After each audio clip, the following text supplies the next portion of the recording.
Welcome to a football show special Friday edition. The Tennessee Titans have a brand new franchise quarterback in Cam Ward after the worst kept secret in the history of the NFL draft. The Titans select the Miami quarterback with the number 1 overall pick. Brought to you, of course, a football show by Sinkers Beverages and Shotgun Willie's Barbecue. That is Nick Suss of the Tennessean.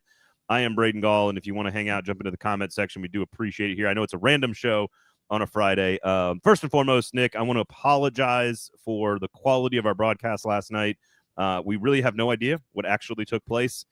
We put 3 mics into a box that only carries 2, and that might have been the problem. But so we're here today. We were going to be doing this show anyway, so this is going to sort of function as our recap of the Cam Ward draft pick because there's a lot to discuss with this. I thought the coverage of Cam Ward and the Titans picking Cam Ward at number 1 was not awful. It was just missing altogether, and that's a problem that I had during the broadcast. I also, of course, we got to talk about expectations around this player in general. I think there is a very particular approach that fans and media should be taking towards Cam Ward as the new quarterback of the Tennessee Titans. Also, the trade that took place the trade offer that took place and the trade that did not take place, of course, generating lots of conversation and interest with Titans fans around the Giants' big offer, as reported by Adam Schefter. Shedeur Sanders did not get taken, as I said, I thought would not go in the first round. It's one of the few things I got right last night. And we'll take a quick glance at what's coming up for rounds 2 and 3. Want to say thanks to everybody who showed up on Thursday night. We sold out. Every ticket was sold, so every penny will go to the Our Kids Foundation. The Shotgun Willie's Barbecue, the shredded brisket sandwiches, spectacular. We broke into some McAllen last night. It was a lot of fun. It was a late night. I am very tired, and I'm looking forward to resting this evening after the draft. And then we're going to do it all again on Saturday night. Of course, tickets are still available, linked in the show notes and on the podcast app of choice. Nick Suss is going to be there. Paul Kaharski is going to be there. Steve Cavendish is going to be there. I'm going to be there. JT and Stoney are going to be there. We're going to have a lot of fun. So it's going to be a lot of fun. You want to Coach Wills, QC, Ed, good to see you guys. Go ahead, Nick. You want to guess what the catering was at Titans facility while you guys were having some Shotgun Willie's barbecue? Don't use any brand names. Just tell me what it was. What the kind of food was. It was fast food chicken. Oh God, I know what that is. Then, oh, brutal, because it's right there next to the facility. Yeah, it's awful. Frozen patties of chicken off a truck. No, it was wraps and sandwiches and nuggets. Yeah, sounds right. No patties. Still all frozen chicken off of a truck. As I've been teaching my daughters, adult chicken nuggets are boneless wings. They're adult chicken nuggets. Okay, lots of good. Look, you guys are already into the comments here. Good morning, Eddie. Good to see you. Again, apologize about the quality of the broadcast last night, and a special thanks to all of you who came out. We're gonna have a good time on Saturday night. So first and foremost, I guess I need to ask you this. I spent a long time with Steve Cavendish on Lamestream Sports talking about this, and I don't want to belabor this point because it's going to be a part of our conversation around the right approach for Cam Ward. But I left that press conference on Tuesday thinking like this is almost unfair to Cam Ward how people are talking about him as like the savior of the organization, the second coming of Steve McNair, and very little like the purity test. Don't say anything negative about Cam Ward. I just found it interesting that the groupthink was so overwhelmingly positive and in the same direction. It's not an anti-Cam Ward take. It's a what am I missing? Like, what are we missing? Why is everyone in agreement? I am naturally adverse to herd mentality. So I think that's one part of this conversation, and it's about the approach that we're going to take. So we'll get into that in a second. However, the coverage, first and foremost, and I will totally side with Cam Ward and the Titans and you fans on this one. If the Dallas Cowboys had selected Cam Ward number 1, it would have been, they would have played Cam Ward clips for 3 straight hours last night. If the Steelers had drafted Shedeur Sanders at 21, they would have played Shedeur Sanders clips the entire night with the Pittsburgh Steelers. And I understand the Titans market is not big. And I understand Cam Ward's not the star power or has the Q rating or whatever you want to say about Shedeur Sanders. But you could at least talk about the player. You could at least talk about the pick. I got home real late and I was looking at SportsCenter and I wanted to see how they organized their rundown. What did they prioritize that were the stories for the average listener or viewer of sports yesterday? And it was They did more Travis Hunter trade up talk than they did around Cam Ward. And I get it. Travis Hunter's a big star, but I just felt like the Titans fans and this wasn't just ESPN. This is NFL Network. This is everywhere. I think the Titans fans and Cam Ward, it wasn't bad coverage. There just wasn't much of it, and I think that's disappointing. But maybe predictable. I am not going to sit here and defend the worldwide leader. I am not going to sit here and defend the flagship network. I am going to sit here as person who works in news for a living. You got to pivot to that trade.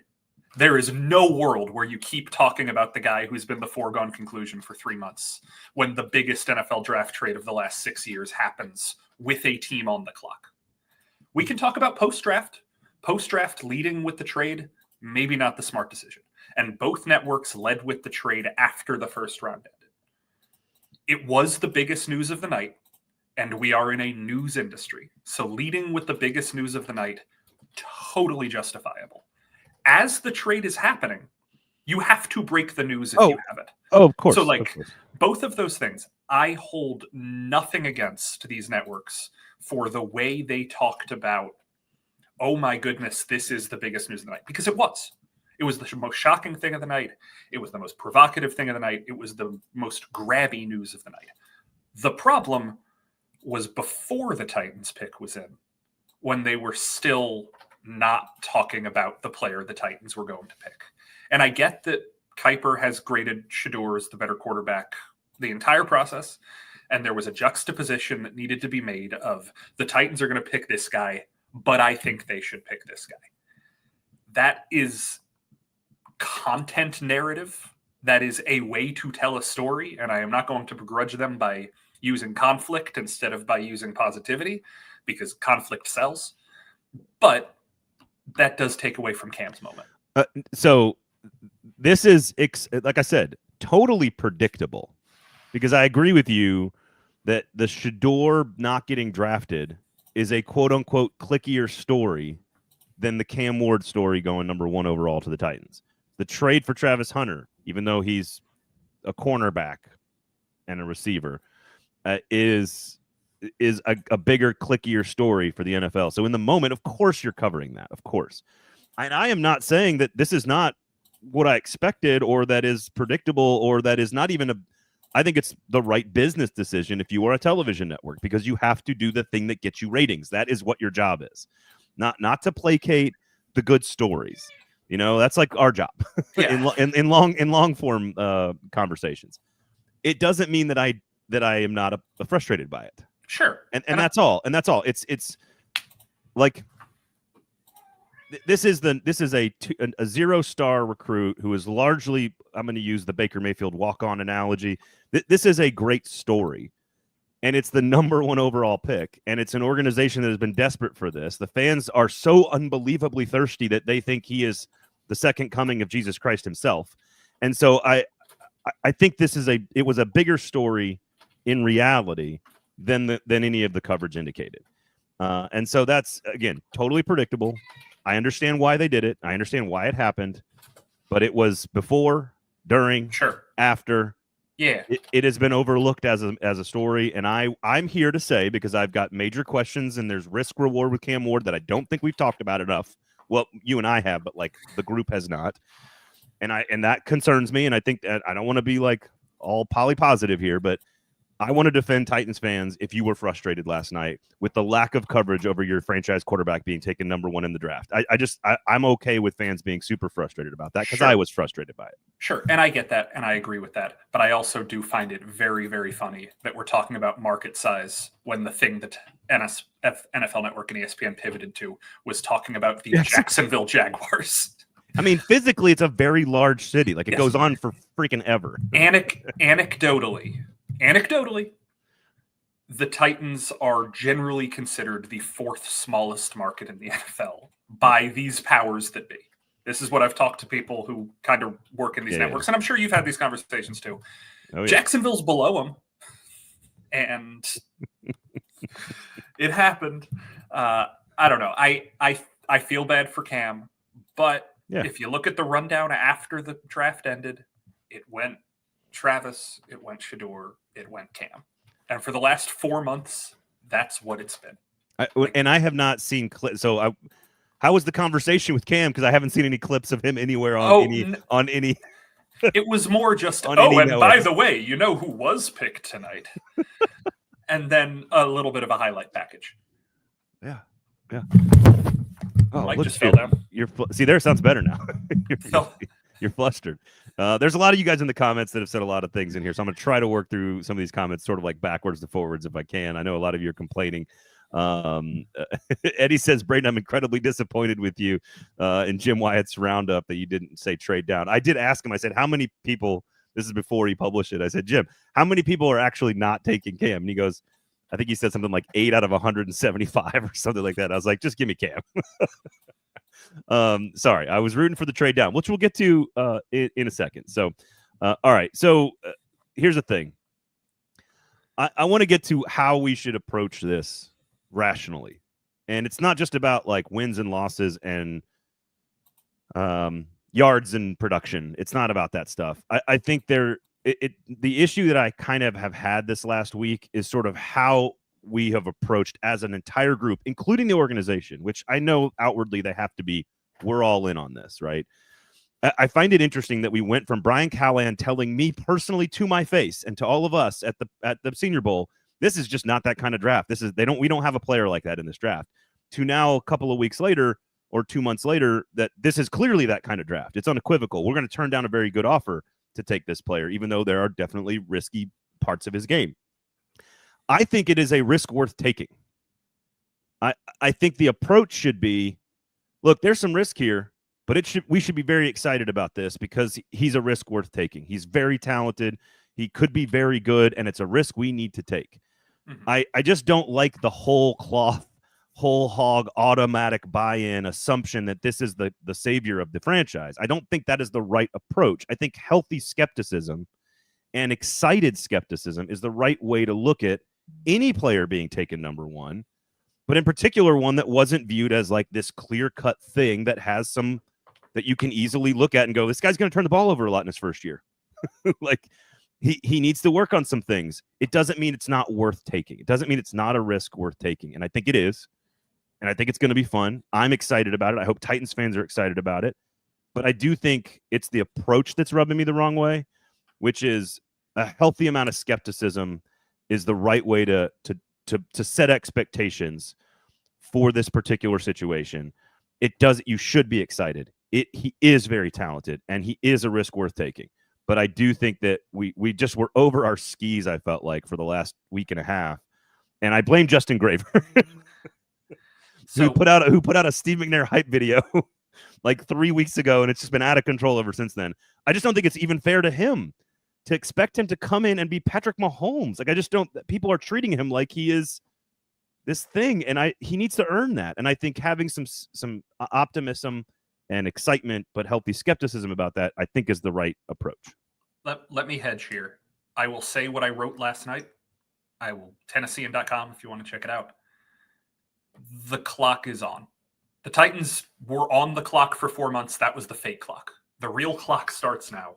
The real clock starts the second Cam Ward arrives in Nashville. The clock's ticking. Mike Borgonzi, Brian Callahan, Chad Brinker. The clock started the second you picked Cam Ward. If Cam Ward's the guy, you got a lot of time on this clock. If Cam Ward is not the guy, it's probably a short clock. What we've learned in the last 20 years of Titans football is that Will Levis wasn't the guy, and Malik Willis wasn't the guy, and Marcus Mariota wasn't the guy, and Jake Locker wasn't the guy, and Vince Young wasn't the guy, and Rusty Smith wasn't the guy, and Luke Falk wasn't the guy, and the quarterback out of Hawaii, whose name I'm forgetting that they drafted in the 7th round. Cole McDonald. All the quarterbacks they've picked. I think that's every quarterback they've picked in the last 20 years. Let me know in the comments if I'm missing somebody. Those were not the guy. You need the guy in order to keep your job, because nobody who's picked any of those other quarterbacks that I just mentioned is employed anywhere right now, or some are scouts. Like I believe. I mean, does Chad Brinker count? Was Brinker? I guess Brinker was hired before that draft. It was before Will Levis. Yeah, it was A-Rob who was hired after the draft. But I'm kidding. But I forgot about Mettenberger. Thank you. But none of these guys were the guy. So the clock's ticking because you have staked a flag in the ground and said, this is the guy. And I asked Borgonzi last night, how convicted were you in this? Because you know that you're going to be connected to Cam Ward for the rest of your career. And he says, I wouldn't have done this if I wasn't convicted. Right. And like, that's just got to be the perspective we're having here. The Titans didn't pick Cam Ward because it's a foregone conclusion. They picked Cam Ward because they're convicted it's going to work. Yeah. And so let's talk about it that way. Let's stop talking about it as he's the second coming and start talking about it as they are preparing as if he can be that guy. Yeah. And I think let me make sure Alex says, now that Cam is a Titan, I'm 100% behind him till proven otherwise. Here's the thing. You can be both. In fact, I think it is intelligent to be both, which is to be over the moon excited about the chance that you have a franchise star quarterback for the next 15 years. And also say to yourself at the same time, but I need to see it to believe it. And I think that's okay. I don't think there's anything wrong with that. I don't think that's disrespectful to the player or to the organization or to the decision. I've been team trade back the entire time. And based on the offer that Adam Schefter reported on yesterday, I think they should have taken it. Based on what the Browns gave up to move, or what the Browns got to move down 3 spots and still getting Mason Graham, I think they should have taken the trade. But that doesn't mean I wouldn't also take the risk or understand the risk and be excited about the risk.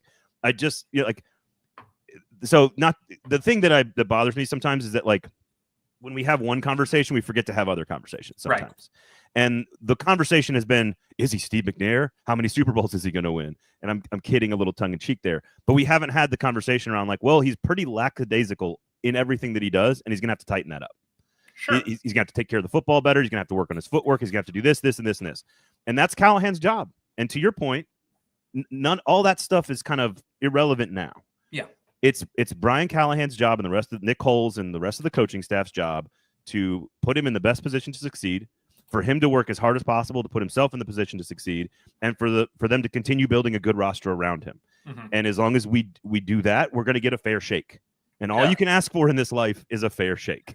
And look, I've had this conversation a lot of times before about 4th down decisions. I can't remember if you and I have talked about this before, but the misnomer about 4th down decisions, this is going to be relevant, trust me, is people think, oh, you make the decision about what will happen if you fail.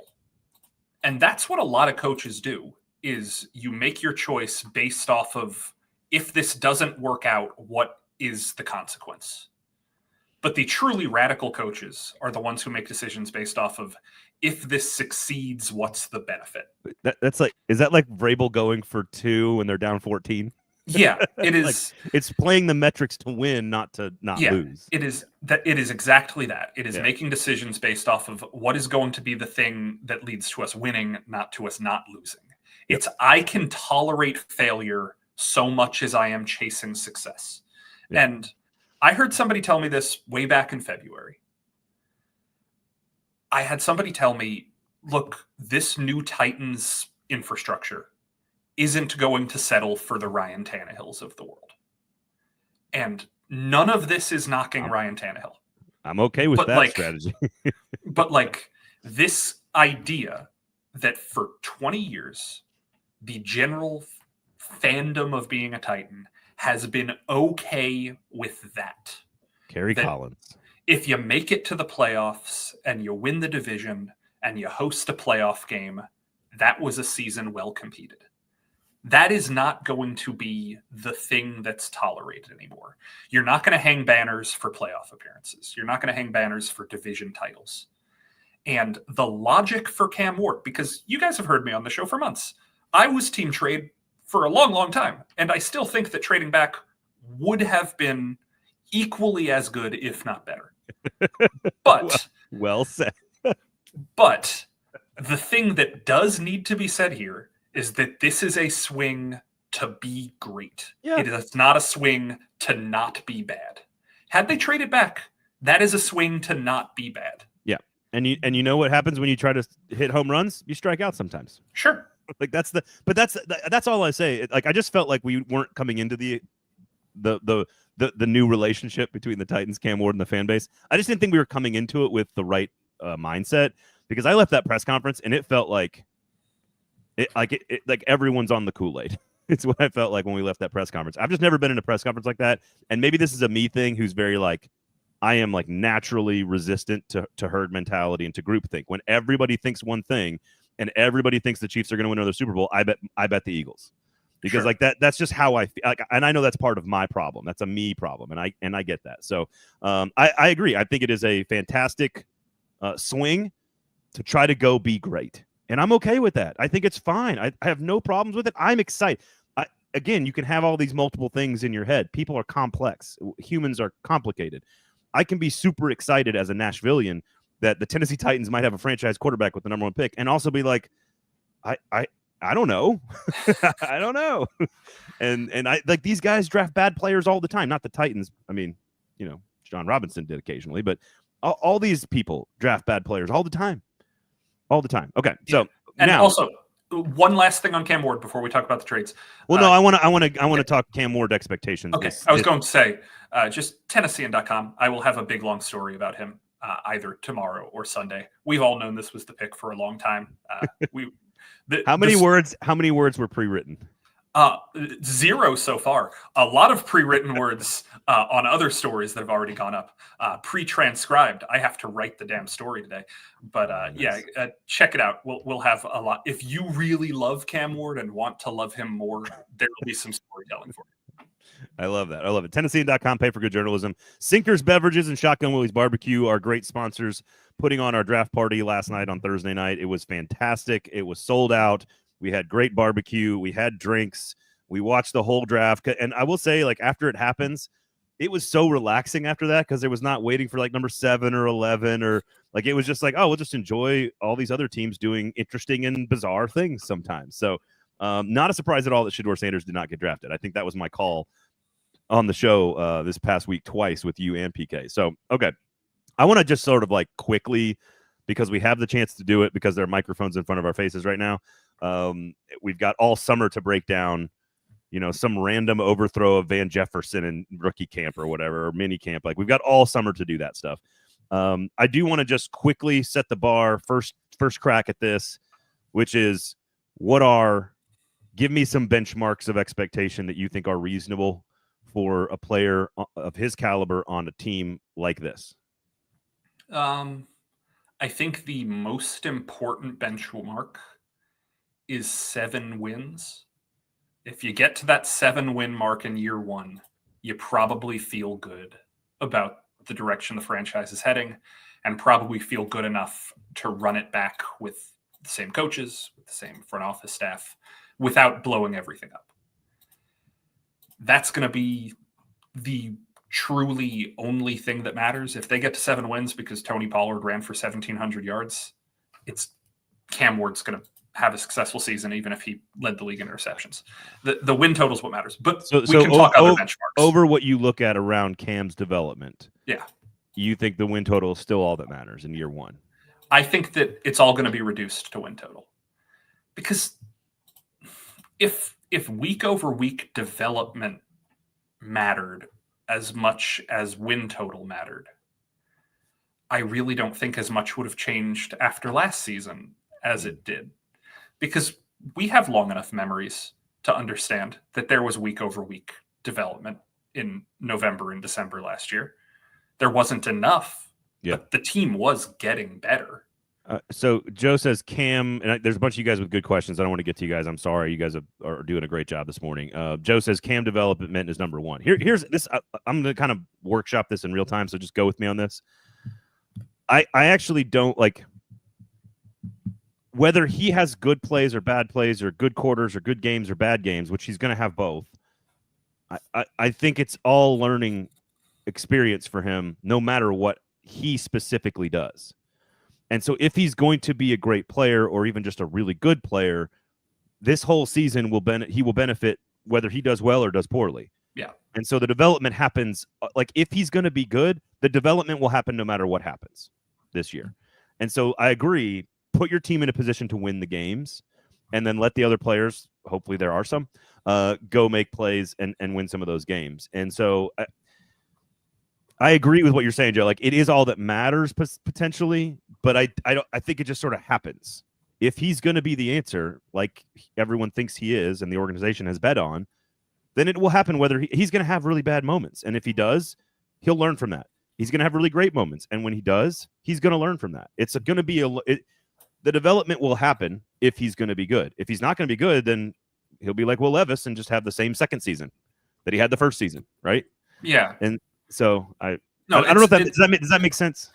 I'll speak in beleaguered analogy. It makes sense, but like saying Cam's number one job is to develop is like saying a 6-year-old's number one job is to get taller.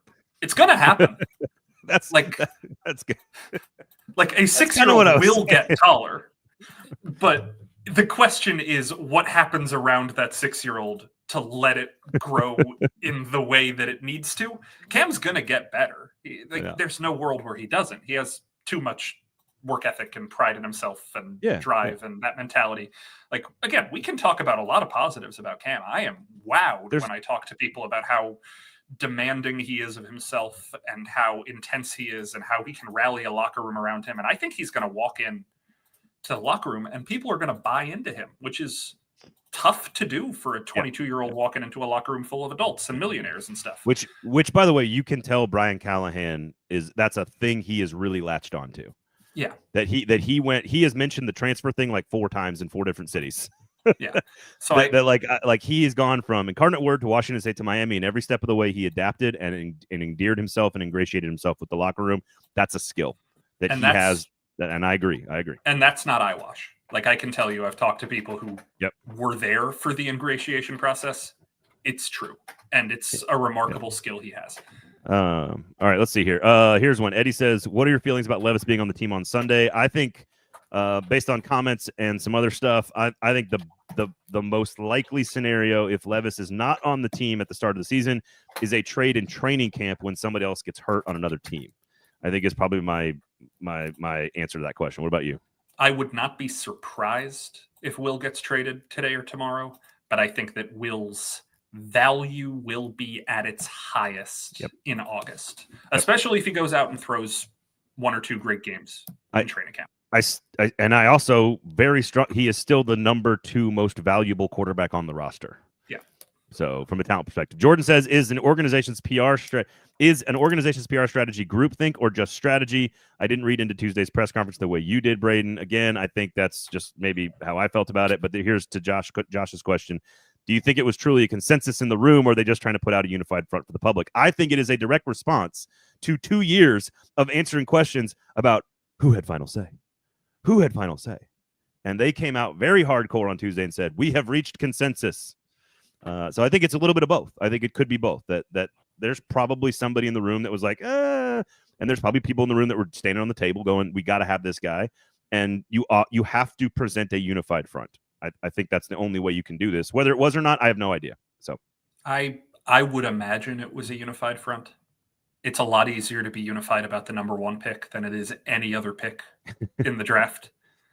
How long it was a unified front for, we can quibble about. But I do believe that this franchise is in agreement that they did the right thing. Yep. There you go. Okay, let's see. I'm scrolling through some of the comments here. I like this, Jordan. Cam really needs to have a middling debut. Can't be duped by another 4-touchdown performance like Marcus and Levis, and build immediate hype expectations. It is ironic that both of those guys had arguably their greatest career games in their first ever game as a Titan, which is hilarious to me. Yeah, middling is probably the right approach. I remember I must have been 12 or 13 when Vince Young made his debut, and I remember watching the first drive. He comes in off the bench in like the second quarter against the Chargers or something, and it's 3 great throws and then a deep interception.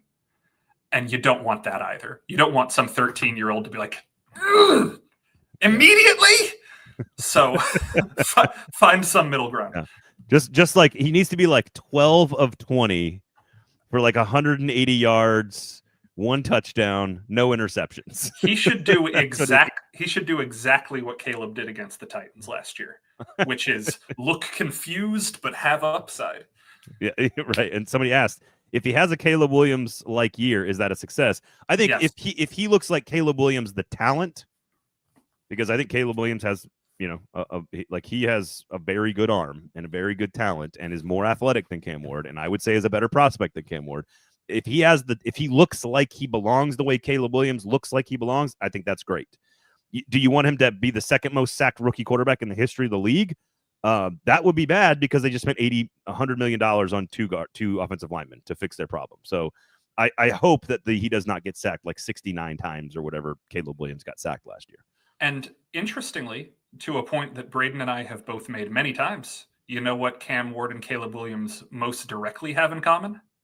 They both want to be Aaron Rodgers. They like rolling left and throwing off platform deep over the middle. Because you heard that last night, right? Cam directly saying the quarterback he likes watching the most is Aaron Rodgers, which is a thing Caleb has said many times as well. Strange. Also, the quarterback I like watching the most. Yeah. It's definitely the contributor to the getting sacked a lot is that Rodgers mentality of fade back, fade back, fade back. Somebody's going to get open. Fade back, fade back, fade back. Rodgers had a knack for throwing the ball away. Some of these other quarterbacks maybe don't have that same knack, but that's part of it. To wrap up the development story, I think that the thing that is going to be the most work for Cam Ward and for Brian Callahan and for the coaching staff is going to be to sort of make everything intentional. And I say that because I say that to my 8-year-old all the time. I have to tell her when she's playing softball or soccer to like be intentional with everything that you do, where you put your feet, what you're doing, how you're making passes, how you throw the softball, how you field the ball, how you hit, how you swing. Everything it's about training your body and your brain and muscle memory to be intentional.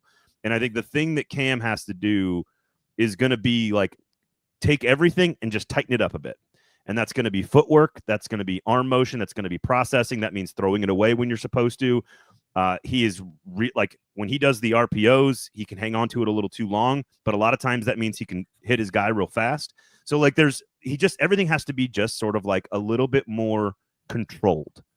And Brian, I think the reason partly Brian spent over 2 minutes answering that question on Tuesday about you don't want to take what makes a player special away from him is that they know they've got to just sort of tighten stuff up, but at the same time, they want him to eventually play like Aaron Rodgers and play like Mahomes and play with that sort of like backyard mentality where you're so like, I always say this about Rodgers. The reason Mahomes and Rodgers can throw off platform and on the wrong foot and all this other stuff and weird arm slots is because they mastered the regular stuff first. Once you master the 3, the 5, the 7 step, the footwork, planting and throwing and syncing everything up, once you've mastered that, then you can do whatever the hell you want. Like I'm 8-year-old. I'm teaching her how to swing, get her hands from point A to point B as fast as possible. Once she learns how to do that consistently and foundationally, then I'm okay with her chasing bad pitches. Right? Like it's about just sort of tighten things up, whether it's decision making, whether it's footwork, whether it's like athleticism. I don't know. It just needs to be tightened up a bit, and that's the job of the coaching staff. And if they do that, I think he could be a very special player. Yeah, I agree.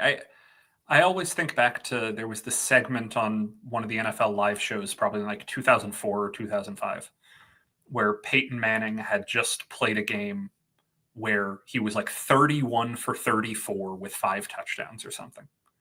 And the clip package was just, let's look at what happened on Peyton's 3 incompletions. Like, let's just look at, like, on a perfect day, what was imperfect. And if you look at the small imperfections, it was all exactly the same. It is process. It is just keep going, keep going. The ball didn't get completed, but he did the exact same thing. Yep. That's what the Titans need out of Cam Ward. Yep. Predictability. So, and again, Callahan is big on being okay with the mundane. Be okay with the boring play. And that is where Cam's going to have to learn that. And I think he will be good at that because he's got such a quick release and an accurate short passing game. I think that's going to play well with Brian Callahan's sort of view of what the position should be. So, and I do think it's like, here's the thing. And I was talking to some folks. We've had these comparisons between Levis and Ward, right? Likes to take risks, go big or go home, little backyard ball, likes to extend plays a little too long sometimes occasionally. there's one massive, major, incredible difference. One is not processing at all, and the other one is processing too fast. And that's a very I would strange phrase difference. it differently. I would say the biggest difference is that one of them does not seem to show any change in emotion under pressure, and the other shows every change in emotion under pressure. Also true. And so, do you want somebody who has absolutely no reaction to stimuli? Kinda. Or do you?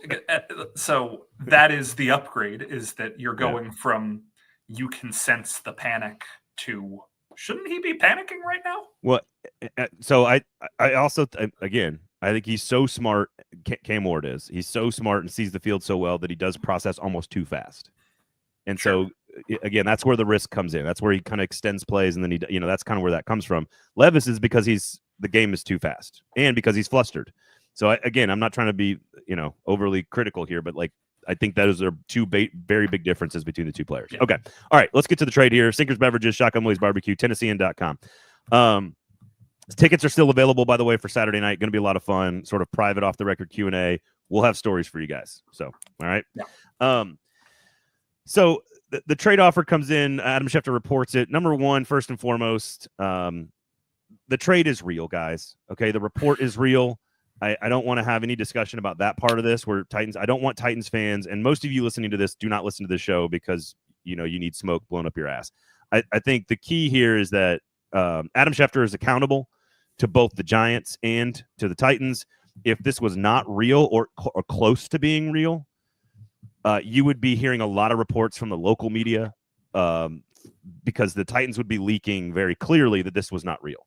Like you'd hear lots of denials on background or with sources if that was the case. So I think we have to assume that something close to what Schefter reported is absolutely what happened. And I think that's the fair and the right thing to do.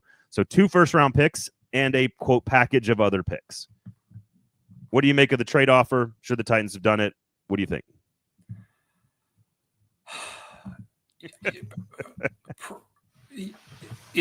If you want to build the best possible roster, yes, they should have taken the offer. If you want to try to ensure that you have a path to winning a Super Bowl someday, they did the right thing turning it down. That is not to say that Cam Ward is a Super Bowl winning quarterback. It is to say you need somebody like Cam Ward to be that person, to reach that shelf. And as great as next year's quarterback class can be, you don't turn down, well, this guy could be that, for, well, that guy could be that. It is pure value analysis. I do think that getting the number 3 pick from the Giants and most likely 2 top 10 picks next year as a result would have been really good. I just don't like who they would have picked at number 3 very much. Abdul Carter is the pick? I just don't. If you're trading back, trade back to 7 or 8 and get way more. I tend to agree with you. Or trade back twice. Yeah, I just... No, I agree with you. I prefer the trade, but that's because I am a conservative, build with as many options as possible kind of person. It does exclusively come down to your point. All it does is cement the clock ticking. It's all it is. The clock starts on all these guys the second they all decide to do this. It's made even more. There's even a little bit more gravity to it because you could have done something else. Yeah. And so that's all. I don't think it's a huge deal. It doesn't change the conversation around Cam Ward. It's like, hey, we believe in this guy. We think he's the guy we couldn't pass up. No offer was good enough. Boom. End of discussion. That's it. And if you believe that, then you did the right thing. And to Z Dean's question right here, the trade that we're talking about was offered before the consensus was met. Like, the trade offer was late February, early March, and the consensus would have been late March, early April. Yeah, it was not till a couple of weeks ago, right? The consensus? Yeah. Borgonzi said 3 weeks ago, likely 3 weeks ago. Yeah, so I don't have a ton. I don't think there's like the second guessing doesn't change our conversation around like, well, do you believe in this guy or not? That's just the same thing. Like, it's the same question. I personally lean towards extra picks, but I totally understand the risk reward decision that the Titans have made, and I think fans should be excited about that. Again, I think two things can be true. I like the idea of getting like 3 top 10 picks in 2 years. But I understand the risk reward of what the Titans have decided to do, and I'm all on board for both of them. So we'll see what happens. And for as much as we're going to spend talking about next year's quarterback class, I've got some good friends who are big Saints fans. So the group chat was going off this morning about who's going to be available next year. There is not the kind of consensus about next year's class that we are imagining right now.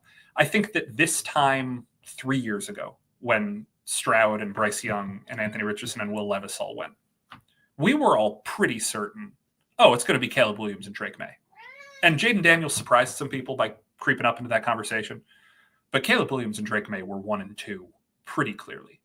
If we're talking about waiting for next year, Arch, Nussmeier, Drew Aller, Carson Beck, Lenora Sellers, make sure you include Cade Klubnik. He will be number 2 on my board. I'm telling you. You've heard me talking about how much I like Cade Klubnik. The wild card for me is Sellers, because if we're talking about Lenora Sellers, we're talking about Lenora Sellers as this is number 1. This is the next, oh my goodness, future of football. And if we're not talking about Lenora Sellers, we are very much not talking about Lenora Sellers. I think it's the latter. I think he's more Anthony Richardson than he is Cam Newton. But I need to see. I'm willing to let my opinion be changed by how he plays this year. So I do think it's Arch Manning, Cade Klubnik, Drew Aller, Lenora Sellers, Garrett Nussmeier. I think you can bank on 5 first-round quarterbacks next year, almost guaranteed. Let us not sleep on Carson Beck's talent. He's got to. That's true. He's got to be a regular, normal person in the head for it to work. But his internet energy is very strange. Yeah. Jake Robertson says John Mateer will feed families. First of all, John Mateer is going to be one of the most interesting, important, and fun to watch human beings in all of college football this year.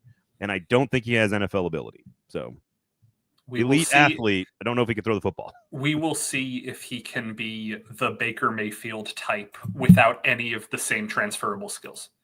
Just guy who is interesting. He's way more Tim Tebow than he is any of that other stuff. So, and to the question of why do we keep believing Arch Manning's going to come out? Because he's going to come out. He's going to come out. Like, why are we overcomplicating this? If you're the number 1 pick in the draft, you're going to go. No, first of all, Jake, Jalen Hurts is a far better passer of the football than John Mateer. It's not. Look, John Mateer, incredibly fun to watch. Go watch him. He is so much fun to watch. But what they're going to do at Oklahoma this year, I got to see something different, because they take some shots down the field. But it's largely, we're going to be power football here. And so you just can't run that offense. And I don't know if you can run that offense in the SEC. So we're going to see this year. It's going to be fascinating. And frankly, I think it's the most important coordinator hire in all of college football is Ben Arbuckle, the youngest coordinator in all of college football, coaching John Mateer at Oklahoma in a year where Brent Venables could get fired. So just it's a fascinating story, and I'm all in on John Mateer. I don't think he's a first-round graded quarterback right now. So also, Jalen Hurts wasn't picked in the first round, and they didn't win the Super Bowl because of Jalen Hurts. They won the Super Bowl because they had the best roster in the football league. Okay. Quickly on the Shedeur thing, I don't want to belabor the why are you platforming anonymous sources the day before the draft kind of deal. I don't want to get into that conversation. Steve Cavendish and I talked about it a lot on Lamestream Sports. You can go listen to that. His theory on anonymous sources is very clear. We talk about it a lot. You shouldn't be platforming anonymous sources for sort of gratuitous negativity and personal attacks. Some of that is scouting. Some of that was negative attacks. I'm not surprised at all that Shedeur Sanders did not make it in the first round. I think it's more about his on-field play. The NFL is generally a meritocracy and will overlook personality flaws and your family and your father and what you did in college if you are great at football. And I don't think he is great at playing quarterback in the NFL, and that is why he has fallen. The one thing that I'm curious if you saw his video, which is very – people don't do that. I did not. So he did a little quick, little speech about how he didn't get selected. And much of it was very good messaging. Hey, this is only going to fuel me. This is only going to drive me. Blah, blah, blah, blah. There was one line in there where he goes, we all know this shouldn't have happened. And for some reason, it just sounds like he's blaming other people. And that's kind of been the thing that people have said. He did blame his offensive line in a press conference last year. that little thing is not going to do him any favors to dispel the rumors about the way he functions. And I want to see him do well because I think he's a fun player to watch. I just don't know if he's a starting quarterback in the NFL, and I don't think it's personality is why he didn't get drafted. Like the NFL will take you if you are good enough. It doesn't matter about your personality. I will try and keep this as brief as I can. I am not a professional scout. My scouting eye tells me that Shedeur is the caliber of quarterback worthy of being taken between 20th and 40th. There are still about 8 more picks in that range. If he goes in that range, great. If he falls farther, that might have a lot more to do with the fact that every team in the NFL has a starting quarterback right now, except for the Cleveland Browns. I don't know. I am not out on Shedeur Sanders. I am pretty consistent in my belief that if Shedeur Sanders ends up in a place that allows him to just be an accurate passer, he's going to be a good player. Yeah. Is he going to be a great player? I don't know, but he can be a good player. So here's my actual personal big board. Like those are my actual big board rankings right there. And I have Shedeur Sanders at number 36. So right in your range there. And he would be basically like the 8th best available player coming into the draft. And you guys are tonight and Friday, and you guys are asking about this, Richard, and a bunch of you guys. We wanted this show to last a while, so I don't really want it to go out of date with second round predictions. But here's some quick. We'll finish up with this. Of course, best available on my board: Will Johnson, who was a top 15 player; Luther Burden, top 15 player; Mike Green, character questions there. Donovan Ozaraku is up there. I love Xavier Watts. I've got him as one of my top 5 best available. Nick Emenwari, safety out of South Carolina. Mason Taylor, tight end out of LSU. Shedeur Sanders, Ariante Ursary out of Minnesota, and JTT. There's a bunch of other players that are available as well. It does feel like if they are going to be, quote, true to the board, then Will Johnson or Luther Burden are the best available football players. Mike Green is in that conversation as well. And it is very clear that there is a chance that Luther Burden and Mike Green are not on the board at all. Yeah. I am okay with that on Mike Green. I think there are enough stories out there that I'm okay if they just take a guy who could be a top 15 talent off their board because of what they don't want to deal with. I'm okay with that. After just getting done saying that almost every NFL team puts up with that stuff. But there's a line. There's a line. And from what we know about Mike Green, this line, he might be way over the line. I don't think Luther Burden is way over the line. And I think he'd be an unbelievable asset to Cam Ward. I think Will Johnson is not a position of need, but the organization told us all week this week that positions that we cannot get trapped chasing need. We've got to stay true to the board. So is it Donovan Ozaraku? Is it Will Johnson? Which one is the need? Which one's best available? If I am saying who do I think is the best player on the board, it's Mike Green. When you marry the positional value with the need, with the talent, I think it's pretty clearly Mike Green. If you're asking what do I think is most likely to happen, based on the way the board shook out last night, I am thinking trade back and draft JT Tuiomaloau is the thing I will be. This will not age well when that does not happen in 10 hours, but like that'll be the claim I stake. If you are doing something creative for just cost benefit analysis, how good does it make your team? Nick Emenwari is a very, very interesting thing to do. I tend to not like positionless defenders.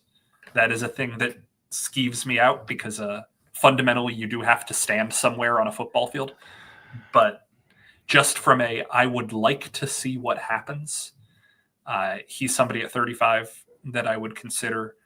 And then if we're talking about cornerbacks, as much as we want to talk about, if we're talking about injured cornerbacks, as much as we want to talk about Will Johnson, Shavon Revel Jr.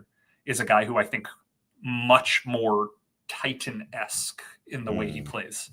I think that is a name that I don't hate. Will Johnson. It's a funny thing about Will Johnson. Every time you watch him play football, he's doing something really good. Very correct.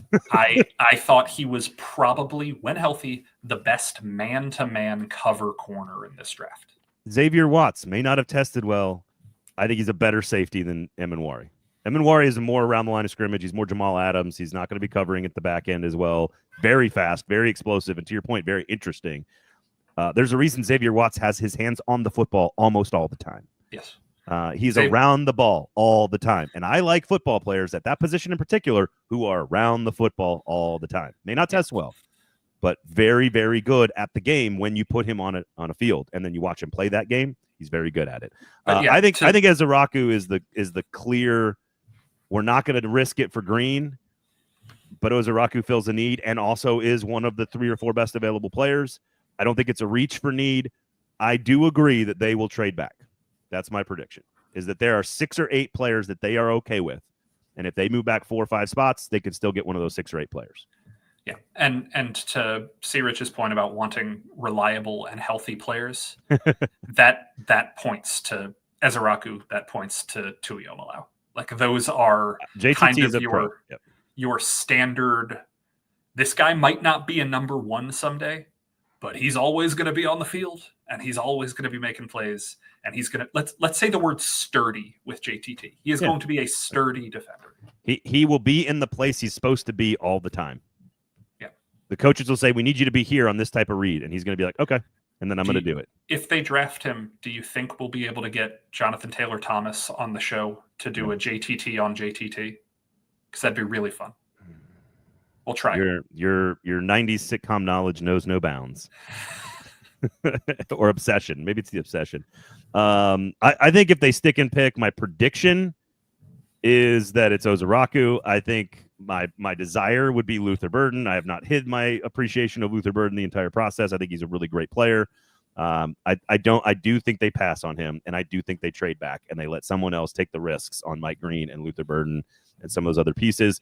And it's a really easy excuse not to take the really good player with the questions by trading back and getting JTT, who has none of the questions. But let's also say the Browns do not need to trade up for a quarterback. They have 2 of the next 4 picks. So if we're talking about teams that would need to trade up for this Shedeur Sanders, Jalen Milroe range, the Saints are the next team that make the most sense.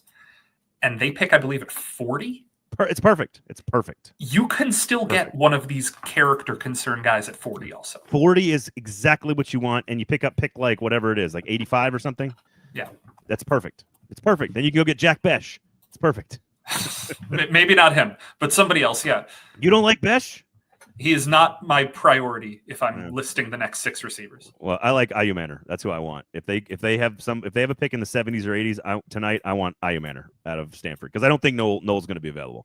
I think Jalen Noel's going to go in the top 50 or whatever. So, Space says if you trade back, how comfortable are you? I think the 40s is you don't want to go past like 45.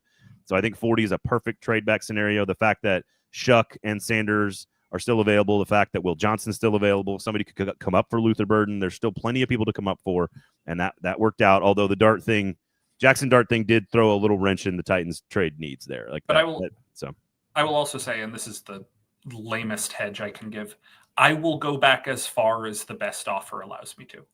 Like if you trade back to 58, but you get a 3 this year and a 2 next year out of it, or something like that, I go back to 58.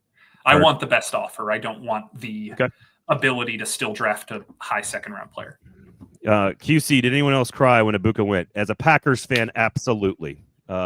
We took Matthew Golden. Somebody asked me about that earlier. I think it's a fine pick. I would have preferred Ibuka, and I probably would have maybe even taken Burden. But the fact that Golden is a speed guy, that's what makes Matt LaFleur's offense work. When Christian Watson is on the field and healthy, the offense works because all the pieces work together. And so Golden is clearly the piece that they wanted to go after down the field about that as well. Z-Dean says, Elick or Kyle Williams with a trade back for JTT. I think that is perfection tonight. I like that. Yeah. To go back to the Ibuka thing right quick, my number one media objective as a consumer of sports media is I just can't wait until Baker Mayfield is on College Game Day. And every single thing the Buccaneers do that prolongs Baker Mayfield's eventual job as the most fun person on College Game Day is a little bit disappointing. So the Buccaneers continuing to be... He's going to be he's going to be incredible. He is going to be he's better. You think he's going to be better than Nick Saban? Because Nick Saban's way better than we thought. I think he is going to be the true heir to Lee Corso. I think that he is going to be a star on College Game Day. And he should be. I've not heard this take. He absolutely should be a star on College Game Day because he is college football incarnate. He's also one of my favorite quarterbacks to watch, and now he has 4 dudes at receiver. It's going to be so much fun. Cam Ward is incarnate. Okay, it's incarnate. Yes. Incarnate Ward. Incarnate yes. Ward. Okay. Thank you for all of you. And I saw Tim earlier in the comments coming out and having a good time last night. It was super fun to meet all you guys, the new ones, and great to see all you guys again that have been before. 3 years in a row, we've sold out that Thursday night event. It is so much fun. All the money goes to help kids. It's really, really fun, and I appreciate all you guys. Truly, it's very humbling, and it means a lot that you guys are willing to come out and have some fun like that. And then Saturday, going to be a lot of fun as well on Saturday night. Nick's going to be there. So I will. You got some work to do between now and then. Otherwise, all you guys have fun. What would it take to package Levis for a trade to get a top 100 pick? Probably another top 100 pick. Yeah, you can give up Levis and 120 to get a third, I would imagine. It'd have to be one of the 103 or 120. Yeah. I don't think anyone's paying for Will Levis right now, but they will if they lose a quarterback to injury in the middle of August, which is, I think, what's going to happen. Deep cut callback here with the Leroy Jenkins play of the game. Thanks for the memory there, Jordan. Leroy Jenkins. Still one of the greatest. I don't know anything about World of Warcraft, but I know that that's one of the funniest things I've ever seen. Incredible. We'll see if Cam has his Leroy Jenkins moments. I'm sure there will be 1 or 2 in his rookie year. There's going to be 6 defenders, and he's just going to be like, "Rah, let's go." Yeah, his is more likely to be I am running into the fist of the Fury than it is Levis is just. But you never know. I don't think honestly, Levis against the Bears and Levis against the Jets, those 2 crazy mistakes, I don't think those are Leroy Jenkins moments. No, there were Leroy Jenkins moments. They're more those are like Keystone Cops moments. Like like the Leroy Jenkins is like you got to go full on like Tim Tebow and like try to barrel through.